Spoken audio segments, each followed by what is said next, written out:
Keep going! Go! Go! Keep moving! Down there! Down there! This is what they prepare for. Would you please leave the area for your own safety? There are armed police in the area. How clear do I need to be? Move out of this area! Within just 8 minutes of the first call, armed police units had caught up with the attackers and killed them. Get away! The police did come, quickly, and then they took control of the situation, basically telling everyone to evacuate and to get as far from the place as possible. Oh my God! The police teams fired 50 rounds.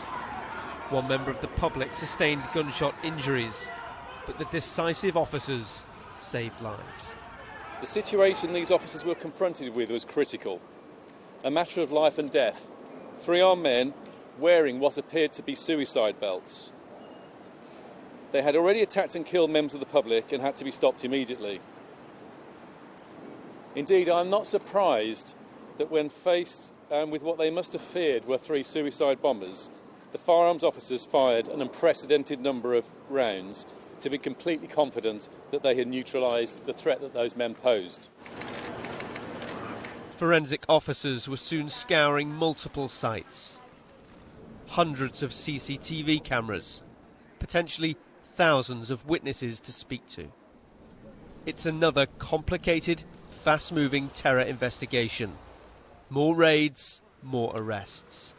Just 2 weeks after the Manchester Arena bombing. Oh my God. And 3 months after the Westminster attack, which also saw a vehicle hitting people on a bridge and a series of stabbings. The police don't believe they're directly connected, but there's a clear pattern. It's forcing a tougher response. Unprecedented numbers of bullets used, stun grenades used to get into the flat here, special forces in the mix. Almost everything now is being thrown at these investigations.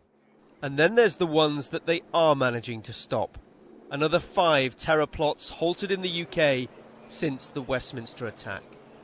Even though the threat level had recently been downgraded from critical to severe, the levels of armed police patrolling London and other UK cities meant the response was about as quick as it can be. It's not just that police got there in 8 minutes, it's that highly skilled, super trained marksmen got there and dealt with it and contained it within 8 minutes. The coordination of policing across the UK is now absolutely fundamental to this. This is not a London issue or a Manchester issue. This is a national issue and deserves a national response. This show of strength is deemed as proportionate to the threat, but everyone knows it can't solve terrorism on its own. Tom Parmenter, Sky News, East London.